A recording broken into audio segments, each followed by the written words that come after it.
माझं नाव संजू. वय वर्ष 22. कॉलेजचं शेवटचं वर्ष संपवून मी नुकताच शहरात आलो होतो. हातात डिग्री तर आली होती. पण आता खरी धडपड सुरू होणार होती, ती म्हणजे नोकरी शोधण्याची. मध्यमवर्गीय कुटुंबात जन्माला आल्यामुळे जबाबदारीची जाणीव लवकरच झाली होती. गावाकडून जेव्हा मी शहरात येण्यासाठी निघालो, तेव्हा आईने माझ्या हातात काही पैसे ठेवले आणि म्हणाली, "संजू, शहरात राहणं खाणं खूप महाग असतं रे. अनोळखी ठिकाणी कुठे खोली शोधत फिरणार? त्यापेक्षा तू थेट तुझ्या मामाच्या घरी जा." मी कावेरीशी म्हणजेच मामीशी बोलले आहे. ती म्हणाली, "हक्काने पाठवून द्या." आईच्या शब्दावर विश्वास ठेवून मी मामाच्या घरी आलो.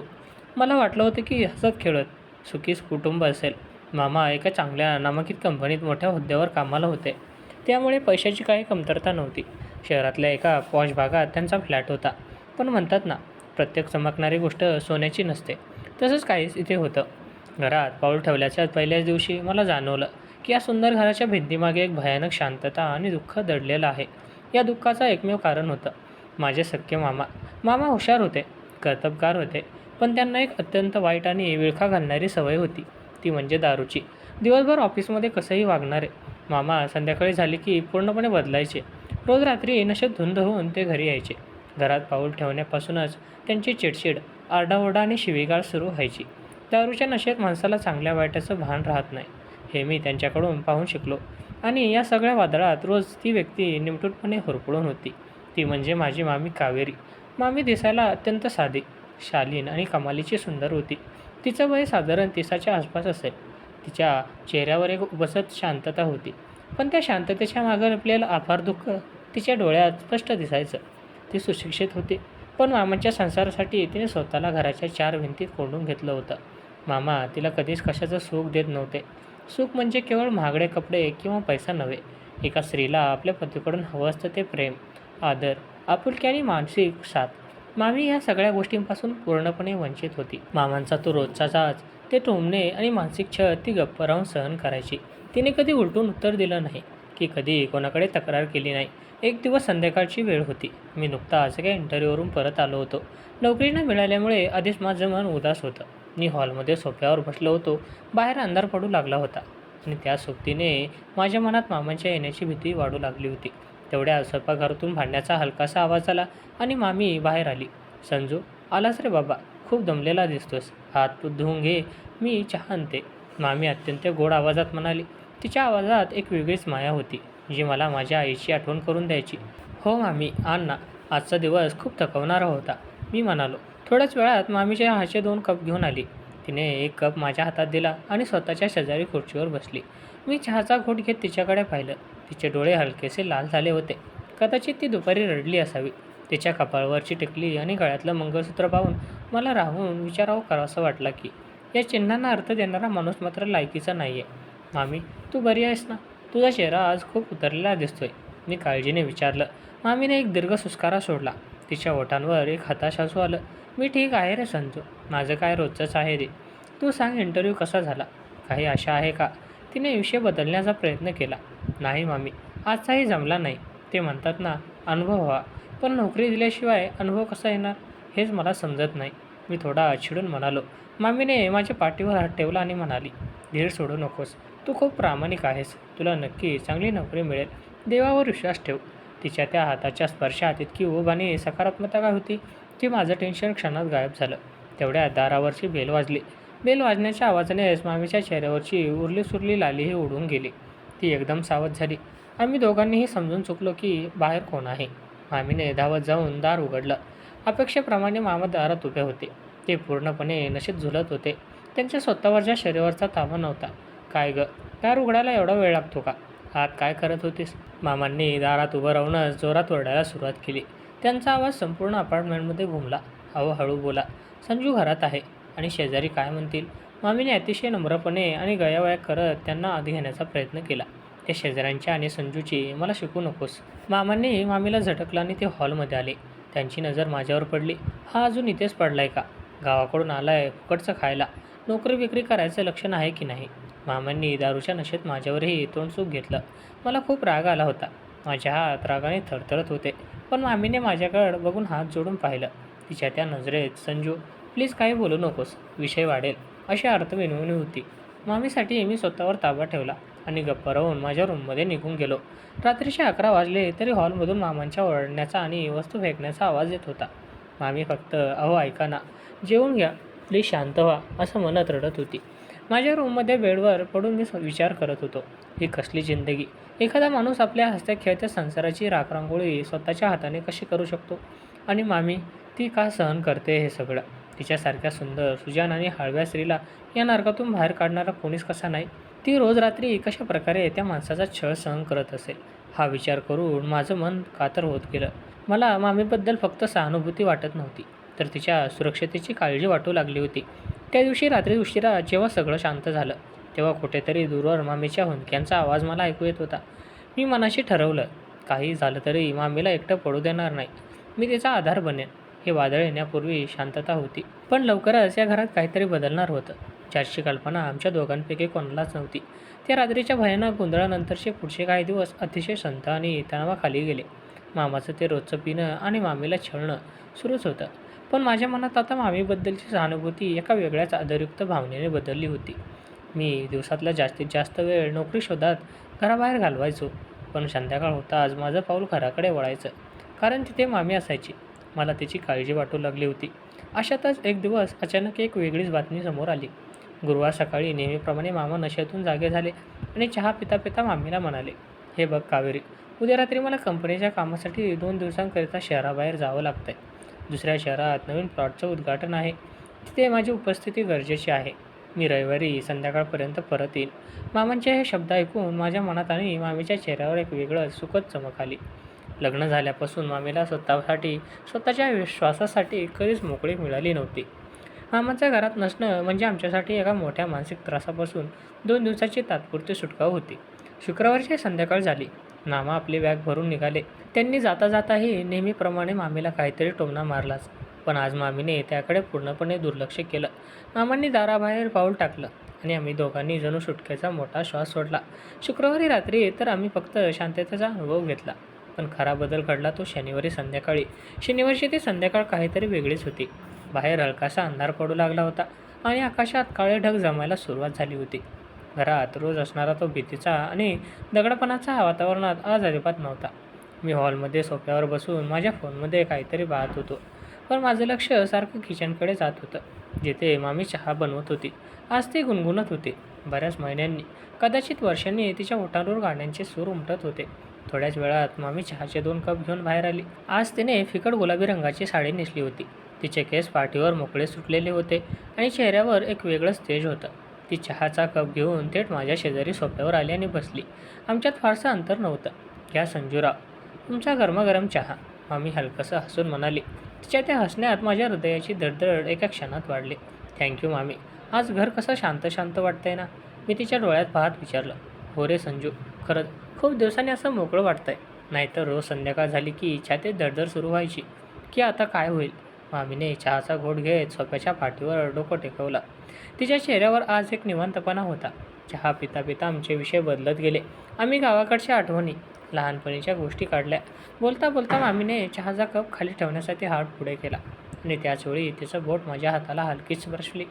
तो केवळ एक अपघाती स्पर्श होता, पण माझ्या अंगावर सरसरून काटा आला. तिच्या हाताचा तो मऊ आणि उबदार स्पर्श थेट माझ्या मनाला भिडला. मामीनेही तो स्पर्श अनुभवला असावा, कारण तिने पटकन आपले डोळे खाली केले आणि तिच्या गालावर एक सुंदर गुलाबी लाली पसरली. वातावरणात अचानक वेगळी शांतता पसरली. ती शांतता अस्वस्थ करणारी नव्हती, तर त्या हुरहुर संजू, मामी अत्यंत बारीक आवाजात म्हणाली. तिने तिचे डोळे वर केले. तिच्या त्या मोठ्या आणि सुंदर डोळ्यात आज पाणी तरळलं होतं. "कधी कधी खूप एकटं वाटतं रे. या घरात इतकी वर्षे काढली, पण कधी माणसासारखी वागणूक नाही मिळाली. संसारात पैसा, गाडी, बंगला सगळं मिळालं, पण ज्या प्रेमासाठी आणि ज्या आधारासाठी एक मुलगी आपलं घर सोडून येते, ते सुख मला कधीच मिळालं नाही." मामीचा तो थरथरणारा आवाज आणि तिच्या डोळ्यातले अश्रू पाहून माझं मन तळमळी उठलं. मी स्वतःचा वरचा ताबा गमावला. काही विचार न करता मी तिचा हात पुढे केला आणि तिचा तो नाजूक हात माझ्या दोन्ही हातांमध्ये पकडला. "मामी, असं बोलू नकोस," मी अगदी जवळ सरकत म्हणालो. "तू खूप गुणी आणि मनाची साधी स्त्री आहेस. मामांना तुझी किंमत नसेल, पण याचा अर्थ असा नाही की ज्या जगात भावनांना काही किंमत नाही. तू स्वतःलाच एकटी समजू नकोस." मामीने दचकून माझ्याकडे पाहिलं. आमचे चेहरे आता खूप जवळ होते. तिच्या हाताची थरथर मला माझ्या हातांमध्ये स्पष्ट जाणवत होती. तिच्या श्वासाची ऊब माझ्या चेहऱ्यावर रेंगाळत होती. तिच्या डोळ्यातून एक अश्रू उघळला आणि तिच्या गालावरून खाली आला. मी अत्यंत हळुवारपणे माझा डावा हात पुढे केला आणि अंगठ्याने तिचा तो अश्रू पुसला.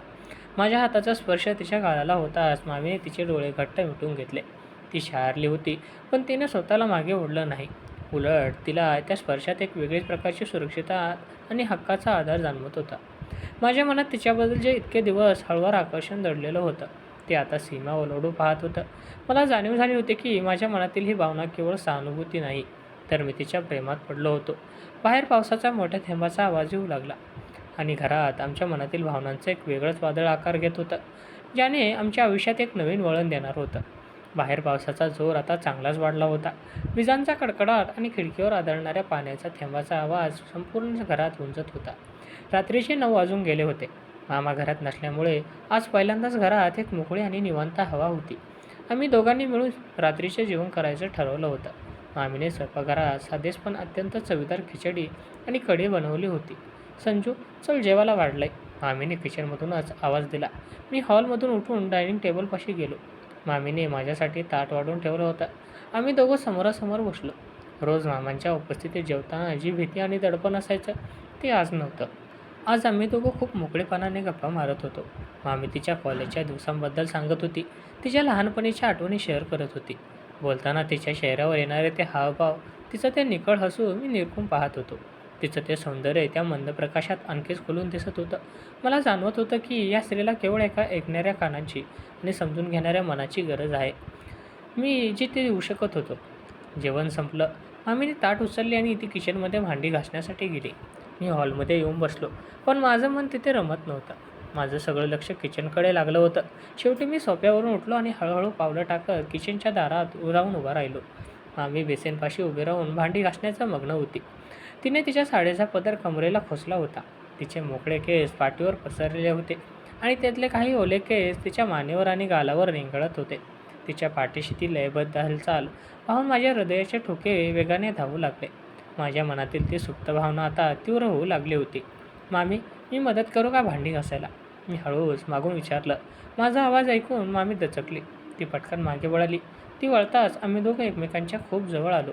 आमच्यात आता फक्त काही इंचाचंच अंतर उरलं होतं. इतक्या जवळ की मला तिच्या श्वासाची गती आणि तिच्या शरीरातून येणारा तो सांध्य सुवास स्पष्ट जाणवत होता. अरे संजू, तू कधी आलास? नाही रे, काही गरज नाही, झालंय माझं काम, मामी म्हणाली. पण तिचा आवाज यावेळी कापायला लागला होता. तिच्या डोळ्यात एक वेगळी सुरूर आणि भीती दिसत होती. तिच्या गालावर ओल्या केसांची एक बट आली होती, ज्यामुळे तिच्या चेहऱ्यावर सुंदरता आणखीच वाढून लागली होती. माझं मन स्वतःवरचं नियंत्रण सुटत नव्हतं.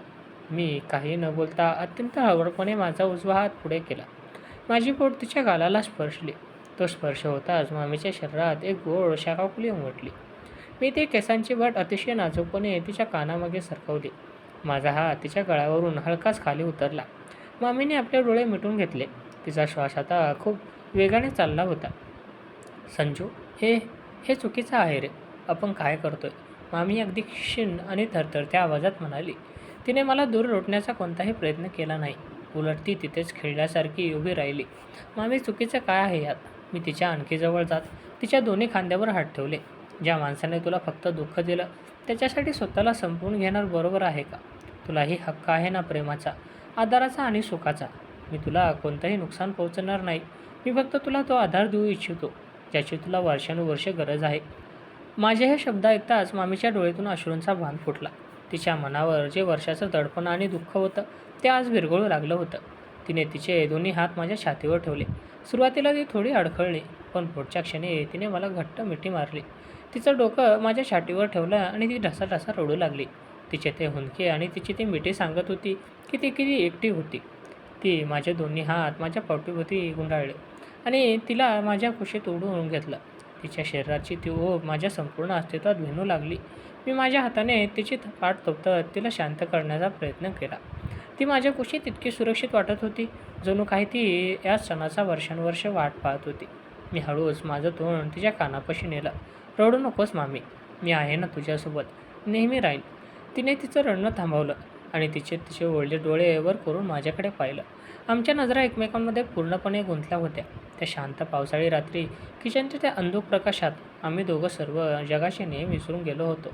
मी अधिक पुढे आलो आणि तिच्या कपाळावर एक हलकं, अत्यंत हळूवार, ओला आणि आदरयुक्त मुका घेतला. त्या चुंबनात केवळ आकर्षण नव्हतं, तर तिला सावरणारा एक डोंगरा एवढा आधार होता. तिनेही माझे खांदे घट्ट पकडले. आम्ही शरीराने नाहीत, तर आमच्या भावनांनी, आमच्या आत्म्यांनी एकमेकांच्या अत्यंत जवळ आलो होतो. यूट्यूबच्या नियमांचा आदर करत आम्ही मर्यादा ओलांडली नाही. पण त्या रात्री एका निराश आणि खचलेल्या स्त्रीला जो भावनिक मानसिक आधार हवा होता, तो मी, संजूने तिला पूर्णपणे दिला होता. त्या रात्री आमचं एक नवीन, अदृश्य पण घट्ट नातं निर्माण झालं होतं. त्या पावसाळी भावविश रात्रीनंतर सकाळ कमालीची शांत आणि प्रसन्न उगवली होती. खिडकीतून येणारी कोवळी उन्हाची किरणं थेट माझ्या चेहऱ्यावर पडली आणि मला जाग आली. डोळे उघडताच काल रात्री घडलेला तो प्रत्येक क्षण माझ्या डोळ्यांसमोरून एखाद्या चित्रपटासारखा सरकून गेला. मनात एक वेगळीच हुरहूर होती की आता मामीसमोर आल्यावर कसं वागायचं? ती माझ्याशी नीट बोलेल की नाही? तिला कालच्या गोष्टीचा पश्चाताप तर होत नसेल ना? अशा अनेक प्रश्नांनी माझं वादळ माझ्या डोक्यात चालू होतं. मी अंथरुणातून उठलो. हातपाय धुवून माझ्या रूमच्या मध्येच बसलो होतो. तेवढ्या दारावर हलकीशी थाप पडली. मामी हातात चहाचा कप घेऊन आत आली. मी तिच्याकडे पाहिलं आणि पाहतच राहिलो. तिच्या चेहऱ्यावर एक कमालीचा फ्रेशनेस होता. रोज दिसणारी ती उदासी, ते दडपण आज कुठेतरी गायब झालं होतं. तिने हलकीश फिकट निळ्या रंगाची साडी नेसली होती आणि ओले केस पाठीवर बांधलेले होते. तिच्या चेहऱ्यावर एक संकोच होता, पण तो भीतीचा नव्हता, तर एका गोड लाजेचा होता. "संजू, चहा घे," ती अगदी हळू आवाजात खाली पाहत म्हणाली. मी चहाचा कप टेबलावर ठेवला आणि तिचा तो नाजूक हात पकडून तिला माझ्या शेजारी बेडवर बसवला. माझा स्पर्श होताच ती हलकीशी सारली, पण तिने हात मागे घेतला नाही. "मामी, काल रात्री जे काही झालं, आय एम सॉरी. जर तुला काही चुकीचं वाटलं असेल तर. पण माझ्या मनात तुझ्याबद्दल कोणताही वाईट विचार नव्हता." मी तिच्या डोळ्यात पाहत अत्यंत प्रामाणिकपणे म्हणालो. मामीने तिचे मोठे डोळे वर केले आणि माझ्याकडे पाहिलं. तिच्या डोळ्यात आता एक स्थिरता होती. तिने तिच्या दुसऱ्या हाताने माझा हात घट्ट पकडला. "नाही संजू, तू माफी मागू नकोस. काल रात्री जे केलंस त्याने मला एक नवीन आयुष्य दिलं आहे. लग्न झाल्यापासून मी फक्त एका वस्तूसारखं जगत होते. मला स्वतःच्या भावना आहेत. मलाही कुणीतरी प्रेमाने जवळ घ्यावं, माझं रडणं ऐकावं असं वाटायचं. काल पहिल्यांदा मला जाणवलं की मी एक जिवंत स्त्री आहे. तू मला जो भावनिक आधार दिलास ना, तो माझ्यासाठी जगातील सगळ्यात मोठ्या सुखापेक्षा वाढून आहे." तिचे हे शब्द ऐकून माझ्या मनावरचा सगळा ताण हलका झाला. मी तिच्या हातावर हलकीशी थाप मारली आणि म्हणालो, "मामी, मी तुला वचन देतो, जगासमोर आपली नाती काहीही असोत, पण माझ्या मनात तुझ्यासाठी जे स्थान निर्माण झाले ते कधीच बदलणार नाही. मी नेहमी तुझ्या हक्काचा आधार म्हणून राहीन." मामीच्या ओठांवर एक तृप्त हसू आलं. तिने हळूच तिचं डोकं माझ्या खांद्यावर टेकवलं. आम्ही दोघं काही वेळ तसे शांत बसून राहिलो. त्या शांततेत खूप काही बोलून गेलं होतं. यूट्यूबच्या नियमांच्या चौकटीत राहून सांगायचं तर ते शरीराचं नाही, तर दोन अत्यंत एकट्या पडलेल्या मनांचं मिलन होतं. दुपारचे 2 वाजले होते आणि घरात परत एकदा रोजचं ते परिचयाचं वातावरण होऊ लागलं होतं. बाहेर गाडीचा हॉर्न वाजल्याचा आवाज आला. मामा 2 दिवसांच्या दौऱ्यावरून परत आले होते. दाराची बेल वाजली. मामीने दार उघडलं. मामा नेहमीप्रमाणेच थकलेले आणि चिडचिडे दिसत होते. त्यांनी आत येताच आपली बॅग सोफ्यावर फेकली. "पाणी आण गं कावेरी, आणि चहा ठेव. तिकडे हॉटेलचं जेवण खाऊन डोकं उठलंय माझं." मामा मोठ्या आवाजात ओरडले. मी माझ्या रूममधून हे सगळं पाहत होतो. मला वाटलं मामी नेहमीप्रमाणे घाबरेल, तिचे हात थरथरतील, पण आज तसं काहीच झालं नाही. मामी अत्यंत शांतपणे किचनमध्ये गेली. तिने पाण्याचा ग्लास आणला आणि मामाच्या समोर ठेवला. तिच्या चेहऱ्यावर आज भीतीचा लवलेशही नव्हता, उलट एक प्रकारचा आत्मविश्वास होता. कारण तिला आता माहिती होतं की या घरात ती आता एकटी नाही. तिच्या पाठीशी तिच्या सुखादुःखात भागीदार असणारा, तिच्या मनापासून प्रेम करणारा संजू तिच्यासोबत आहे. मामा नेहमीप्रमाणे त्या धुंदीत राहिले, पण आमच्या दोघांच्या जगात एक गोड गुपित तयार झालं होतं. आम्ही दोघांनीही कधी मर्यादा ओलांडली नाही की घरातलं वातावरण बिघडू दिलं नाही. पण जेव्हा जेव्हा मामांच्या त्रासामुळे मामीचं मन खचायचं, तेव्हा ती माझ्या खोलीत यायची. आम्ही तासनतास गप्पा मारायचो. मी तिचा हात पकडून तिला धीर द्यायचो आणि माझ्या कुशीत तिचा तो सगळा थकवा आणि दुःख विसरून जायची. त्या एका पावसाळ्याच्या रात्रीने मामीला जगण्याची एक नवीन उमेद दिली होती आणि माझं पहिलं पवित्र आणि भावनिक प्रेम मिळालं होतं. आमचं हे नातं जगाच्या नजरेपासून दूर, पण आमच्या मनाच्या कोपऱ्यात कायमच अमर झालं होतं.